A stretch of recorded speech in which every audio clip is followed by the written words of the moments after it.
How are you all doing? So just a quick one. Today's run about broke me. No two ways about it. That was the hardest thing that I've done in a long, long time.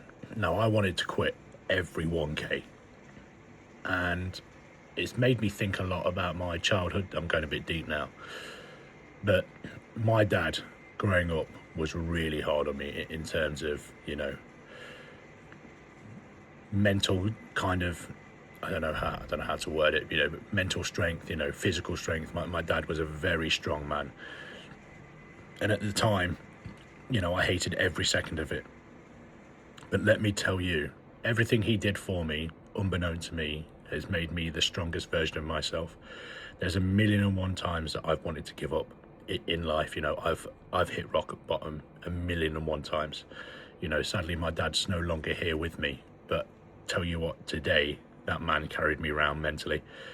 He has instilled in me things that I didn't know I had, and watching him never give up in the hardest of moments, and keeping his shit cool when things got tough around him, when he lost his son, when I lost my brother, and his mental strength is unbelievable. And I don't see it until now. So I know it was only a 5K run. It might not seem much to anybody, but for me, 6 months ago, I couldn't have done what I'm doing now, 3 consecutive weeks of running at a half distance and, keep breaking my time. A lot of that is mental battle. And if it wasn't for my dad giving me those tools that I didn't even know I had, there is no way I'd have got round today. So today, it's been a good day. Not only did I beat my personal time around my local route, but it's given me some time of reflection. Now I've cooled down. Now, my body's, come down. I've had some time to think. It's really hit home, actually. Do you know what?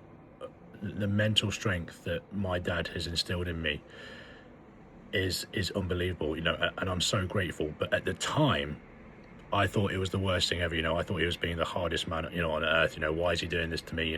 Why is he making me do this? Unbeknown to me, he was making me, a real better version of myself. And it's not until later on in life that I've had to dig deep into that, and tap into that I actually realized that he had put foundations in me that I didn't even know existed. So, I am so grateful for what he's done for me. But I just wanted to share that today. It's a different side of, of all this training. I know it's a little bit deep for a Tuesday morning, but I really wanted to get that off my chest. It's really hit me quite hard today that I should be a lot more grateful for the things that my dad did for me as a child. Although I saw it as negative, and, when you speak to people, and they might say, oh my God, I can't believe you went through that. But actually what he did do